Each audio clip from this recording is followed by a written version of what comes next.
प्राचीन समय की बात है। समुद्र के किनारे गुरु अपना आश्रम बनाकर रहा करते थे। हजारों शिष्य उनसे शिक्षा ग्रहण करने के लिए दूर दूर से उनके पास आकर रहते थे। गुरु का ज्ञान देने का तरीका भी बहुत ही अनूठा था। शुरुआत में वो अपने शिष्यों को उपदेशों के माध्यम से शिक्षा देते थे। उसके बाद वो अपने शिष्यों को उस ज्ञान का अनुसरण करने के लिए कहते थे। उस ज्ञान को अपने व्यावहारिक जीवन में उतारने के लिए भी कहते थे। एक बार उस आश्रम में एक सम्राट अपने बेटे को लेकर पहुंचा। उस सम्राट ने गुरु से प्रार्थना की और कहा, आप मेरे बेटे को अपने आश्रम में रहने दें और अपने तरीके से उसे शिक्षा दें। उसे इस आश्रम में बिल्कुल भी ऐसा नहीं लगना चाहिए कि वो किसी सम्राट का बेटा है। उसे बिल्कुल साधारण शिष्यों की तरह शिक्षा देने की कृपा करें। गुरु ने मुस्कुराते हुए कहा कि पुत्र, अगर तुम अपने आप को दूसरों से महान समझोगे तो तुम शिक्षा ग्रहण नहीं कर पाओगे। अगर तुम्हें शिक्षा ग्रहण करना है तो तुम्हें दूसरों की तरह अपने आप को साधारण समझना होगा। यही शिक्षा ग्रहण करने की पहली सीढ़ी होती है। गुरु ने सम्राट से कहा, तुम निश्चिंत रहो, आज से तुम्हारे बेटे की जिम्मेदारी मेरे कंधों पर है। यह कहकर गुरु सम्राट के बेटे को अपने साथ लेकर समुद्र के किनारे टहलने के लिए निकल गए। आश्रम के सभी बाकी बच्चे उस सम्राट को देख रहे थे। सम्राट अपने बेटे को रथ में बिठाकर लाया था, जिससे सभी बच्चे समझ गए थे कि बच्चा सम्राट का बेटा है। इसी वजह से आश्रम के सभी बच्चे सम्राट के बेटे की तरफ आकर्षित हो गए थे। जब गुरु सम्राट के बेटे को लेकर समुद्र पर टहल रहे थे तो सम्राट का बेटा अचानक फूट फूट कर रोने लगा, क्योंकि अभी वो सिर्फ 12 वर्ष का था और 12 वर्ष की आयु में उसके पिता उससे अपने से दूर करके चले गए थे। ये सदमा वो बच्चा सहन नहीं कर पा रहा था। वो नहीं समझ पा रहा था कि उसके पिता उसकी भलाई के लिए उस गुरु के पास करके गए। उसे रोते हुए देखकर गुरु ने कहा कि बेटा, मैं तुम्हें चुप नहीं करूंगा। हो सकता है कि आज मैं तुम्हारे आंसू पोंछ दूं, लेकिन कल तुम फिर अपने आप को अकेला पाओगे। याद रखना, इन जीवन में इंसान अकेला आता है और अकेला ही जाता है। जितनी जल्दी जो इंसान इस बात को समझ लेता है वो उतनी जल्दी आत्मज्ञान के रास्ते पर निकल जाता है। गुरु ने अपनी बात आगे बढ़ाते हुए कहा कि जो इंसान अकेला रहना सीख लेता है वही खुद से प्यार कर पाता है, और जो खुद से प्यार करना जानता है वो किसी की भी जाने का अफसोस नहीं करता। गुरु ने कहा, धीरे धीरे तुम आश्रम के माहौल में ढल जाओगे। शुरुआत में तुम्हें समस्या आ सकती है, लेकिन कुछ दिनों बाद तुम इसे स्वीकार कर लोगे। उसके बाद तुम्हें यही जगह अपनी अच्छी लगने लगेगी। संध्या हो चुकी थी। समुद्र के दूसरे छोर पर सूरज छुपने लगा था और अपनी लालिमा पूरे आसमान में बिखेर रहा था। बहुत ही सुंदर दृश्य था और गुरु शिष्य को साथ लेकर आश्रम वापस लौट आए। उस शिष्य को सांत्वना मिली, क्योंकि गुरु की आंखों में एक अभूतपूर्व शांति झलक रही थी। और जब हम किसी एकांतवासी गुरु की आंखों में वो शांति देख लेते हैं तो हमारे हृदय से भी सारा भार हट जाता है, मन एकदम निर्मल हो जाता है। उस सम्राट का बेटा रात्रि का भोजन करने के लिए भोजन कक्ष में पहुंचा तो आसपास के सभी शिष्य उसके पास आने लगे। उन सभी को पता था कि सम्राट का बेटा है और अगर हम इससे दोस्ती कर लेते हैं तो इससे हमारा बहुत फायदा होने वाला है। यही सोचकर आश्रम के ज्यादातर शिष्यों ने उसे घेर लिया था। बस कुछ बच्चे जो अकेले रहने का महत्व समझते थे, जो दिखावे में विश्वास नहीं रखते थे, वो सम्राट के बेटे के पास जाने के बजाय अपना पूरा ध्यान खाने में लगा रहे थे और एकांत में बैठकर अपना भोजन कर रहे थे। कुछ दिनों बाद सम्राट के बेटे की आश्रम से ज्यादातर बच्चों से दोस्ती हो गई। अब वो आश्रम में उन बच्चों के साथ घूमता व उन्हीं के साथ अपना ज्यादातर समय बिताता रहता। आखिरकार वह सम्राट का बेटा था, सुख सुविधाओं में पला हुआ था। आसपास बहुत से दास दासियों उनके पास होते थे। आसपास अपने मित्रों से घिरे होना, वही दिनचर्या उसने इस आश्रम में भी अपना ली थी। ऐसा नहीं था कि गुरु को यह सब पता नहीं था, पर गुरु उसे अपन अलग तरीके से ज्ञान देना चाहता था। बच्चों को ज्ञान आप उपदेश देकर नहीं दे सकते, उसे साक्षात कराना होगा। उसके बाद उन्हें वह बात समझ आती है जो आप समझाना चाहते हैं। गुरु को यह बात पता थी कि अगर मैं बोलकर बताऊंगा तो यह कभी समझ नहीं पाएगा। मुझे इसे दिखाना होगा कि एहसास कराना होगा कि अकेले रहकर तुम अपनी शक्तियों को कैसे जान पाओगे। ये सीख देने के लिए गुरु एक दिन उस शिष्य को अपने साथ ऊंची चोटी पर ले गए और चोटी पर पहुंचकर गुरु ने उस शिष्य से कहा कि अब तुम्हारा ज्ञान पूरा हो चुका है, बस आखिरी रात तुम्हें यहाँ पर बितानी होगी। उसके बाद अगले दिन शाम को मैं तुम्हारे राजमहल तुम्हें पहुंचा दूंगा। वो बच्चा यह सुनकर बहुत खुश हो गया कि अब मैं अपने राजमहल चला जाऊंगा, फिर से मेरे दास और दासियां सारी भोग की वस्तु मेरे पास होगी। उस शिष्य ने गुरु से पूछा कि गुरुजी, आज मुझे रात यहाँ चोटी पर क्यों रहने को कह रहे हैं? आखिर मुझे कौन सा आखिरी ज्ञान यहाँ से मिलेगा? गुरु ने मुस्कुराते हुए कहा कि यहाँ पर चट्टान के पीछे तुम्हें छिप कर बैठना होगा। यहाँ पर रोज रात को एक बाज आता है, बस तुम्हें बाज को देखना है। हर गतिविधि देखनी है, बहुत गौर से देखना है और उस बाज को देखने के बाद अगले दिन अगर तुम उस बाज की खूबियां मुझे बता पाए तो मैं तुम्हें तुम्हारे राजमहल वापस भिजवा दूंगा। और हाँ, सुबह आने से पहले एक बात और ध्यान देना, एक चरवाहा यहाँ पर अपनी बकरियों को चराने के लिए आता है। तुम उन बकरियों की गतिविधियां भी देखती है। याद रखना, बाज की गतिविधि रात को और बकरियों की गतिविधि सुबह। अगर तुम दोनों गतिविधि ध्यान से देखकर मुझे बता पाए तो तुम इस आश्रम से हमेशा के लिए आजाद हो जाओगे, तुम्हारा ज्ञान पूरा हो जाएगा। मैं तुम्हारे पिता को कह दूंगा कि ये बच्चा हमारे आश्रम का सबसे ज्ञानी बच्चा है। यह कहकर गुरु अपने आश्रम में वापस लौट गए और वो बच्चा वहीं पर उस चट्टान के पीछे रुका हुआ उस बाज का इंतजार करने लगा। काफी वक्त बीत जाने के बाद वहां पर एक बाज अपने बच्चों के साथ पहुंचा। सम्राट के बेटे ने उस रात उस बाज की गतिविधि बहुत ही ध्यानपूर्वक देखी और सुबह होने के बाद जब वह चरवाहा अपनी बकरियों को लेकर पहुंचा तो उसने अभूतपूर्व दृश्य देखा। उसने देखा कि बाज बकरी के एक बच्चे को अपने पंजों में दबाकर आसमान में चला गया। उसने उस बकरी के बच्चे को शिकार बना लिया था। ये सारा दृश्य देखकर वो बच्चा आश्रम में वापस अपने गुरु के पास पहुंचा।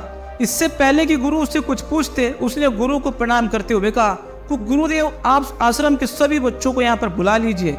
मैं सब लोगों को बताना चाहता हूँ कि मैंने क्या देखा। जब आश्रम के सभी बच्चे वहां पर पहुंच गए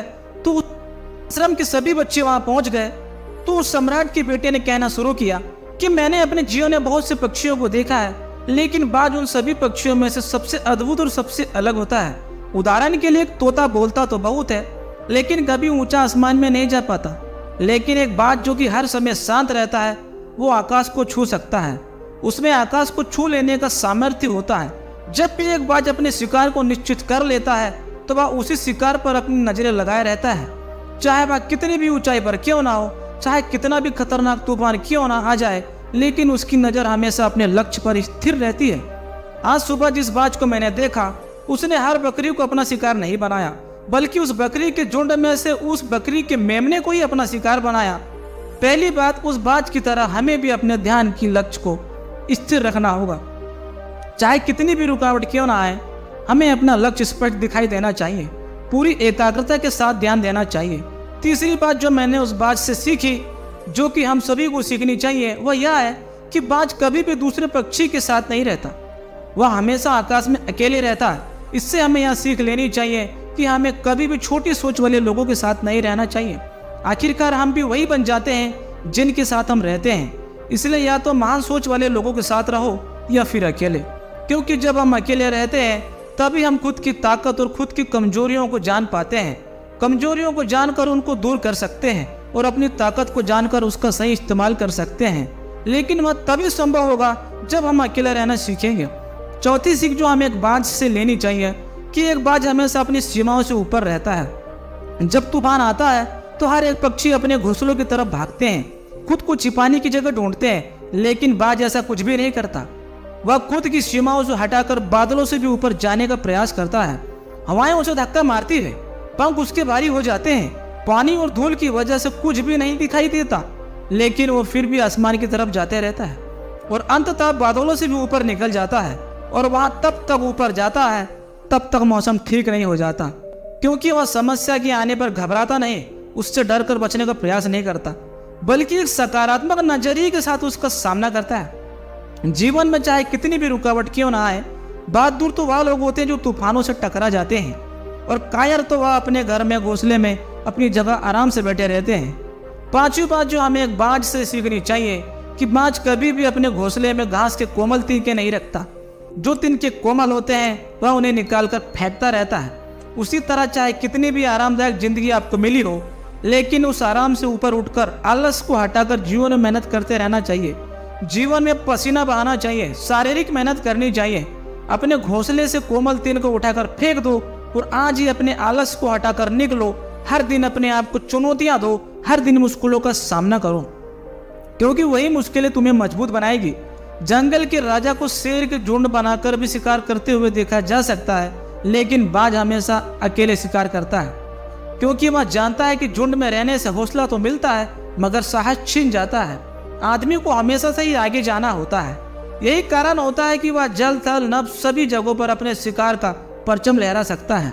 बाज की उम्र लगभग 70 साल की होती है, लेकिन 40 साल में उसका शरीर पुराना हो जाता है। उसके नाखून पैरों में धंसने लगते हैं पंख उसके शरीर में चिपक जाते हैं, उसकी चोंच खराब हो जाती है, उसका शरीर भारी हो जाता है। लेकिन ऐसी स्थिति में शिकार करना तो क्या, जीने की हालत में भी नहीं रहता। ऐसे में उसके साथ सिर्फ दो विकल्प होते हैं। पहला, या तो वे खुद की इस अवस्था को स्वीकार कर ले और भूखा प्यासा मर जाए या किसी दूसरे जानवर का शिकार बन जाए, और दूसरा विकल्प होता है कि वह 6 महीने एक बहुत ही दर्दनाक प्रक्रिया से गुजरे और खुद को फिर से पहले जैसा मजबूत बना ले। लेकिन बाज दूसरा विकल्प चुनता है। इसके लिए वह खुद को एक बहुत ही ऊंची चोटी पर ले जाता है, जहां पर पहले अपने सारे पंख खींच खींच कर निकालता है और फिर चट्टान पर पैर मार मार कर अपने पंजे को कोतर देता है। उसके बाद उसी चट्टान पर अपनी चोंच को पटक पटक कर पुराना हिस्सा निकाल देता है और लहूलुहान अवस्था में खुद को दूसरे जानवरों से छुपाता फिरता है। अगले 6 महीने तक वह इसी दर्दनाक प्रक्रिया से गुजरता है और इंतजार करता है नई चोंच और नए पंखों का। तब फिर वह अपनी जिंदगी शुरू करता है और निकल जाता है अपने शिकार पर, और अगले 30 सालों तक फिर से राज करता है। इसलिए समय आने पर हमें भी अपनी पुरानी आदतों को त्यागना होता है और कुछ नया सीखना होता है, समय के साथ बदलना होता है। अब हमें भी अपने आप को तैयार करना है, वरना हमारा भी शिकार हो सकता है, हम भी पीछे रह सकते हैं। इसके बाद सम्राट के बेटे ने बकरी की विशेषता बताते हुए कहा कि बकरी हमेशा झुंड में चलती है। उस झुंड के साथ चलने से हिम्मत तो मिलती है, लेकिन जैसे ही उन पर शिकार होता है वैसे ही बकरियां तितर बितर हो जाती है। पूरी बकरियों में से एक भी बकरी अपने साथी की मदद करने के लिए वापस नहीं लौटती। इससे हमें यह सीख मिलती है कि हमारे साथ कितने भी लोग हो, किसी पर भी यकीन नहीं करनी चाहिए। यकीन करना है तो खुद पर करना, क्योंकि बुरा समय आने पर आपके साथ भी अपने तितर बितर हो जाएंगे और आपको पता भी नहीं चलेगा और आप किसी हैवान का शिकार बन जाओगे। गुरु को प्रणाम करते हुए सम्राट के बेटे ने अपने गुरु से कहा, गुरुदेव, अगर मुझसे कोई सीख रह गई हो तो कृपया मुझे बताने की कृपा करें। गुरु ने सभी बच्चों को संबोधित करते हुए कहा कि यह सभी बातें इस बच्चे ने बताई है, यह सब सही है, लेकिन यह सारी खूबियां आप लोगों में तभी पैदा हो पाएगी जब आप अकेले रहने का अभ्यास करेंगे। आपने देखा होगा कि बाज कभी भी दूसरे पक्षी के साथ नहीं रहता, ना ही किसी के साथ अपनी दोस्ती बनाता है। वह आसमान में अकेले रहता है और अकेला रहने की वजह से अपनी ताकत और अपनी कमजोरियों को जान पाता है। इसके बाद गुरु ने अपनी बात खत्म करते हुए कहा कि आज रात सम्राट के बेटे को इसके बाद राजमहल पहुंचाने के लिए जा रहा हूं, क्योंकि इसकी सीख पूरी हो चुकी है, इसकी शिक्षा पूरी हो चुकी है। और यह कहकर गुरु सम्राट को बेटे को राजमहल छोड़ आते हैं। दोस्तों, आशा करता हूं आपको इस वीडियो से बहुत कुछ सीखने को मिला होगा। ऐसे ही ज्ञानवर्धक वीडियो देखने के लिए गुण मानस यूट्यूब चैनल को सब्सक्राइब करें। धन्यवाद।